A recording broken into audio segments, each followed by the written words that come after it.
and now a special weather statement. For the following counties in Indiana: Davies, Greene, Knox, and Sullivan. Elevated fire weather threat Thursday afternoon. There is an elevated fire weather threat Thursday afternoon due to diurnal mixing promoting minimum RH values generally around 25 to 30%, drying fuels, and southwesterly wind gusts between 15 to 30 miles per hour. Limit outdoor burning if possible and exercise caution.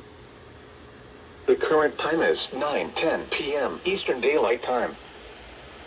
This is NOAA All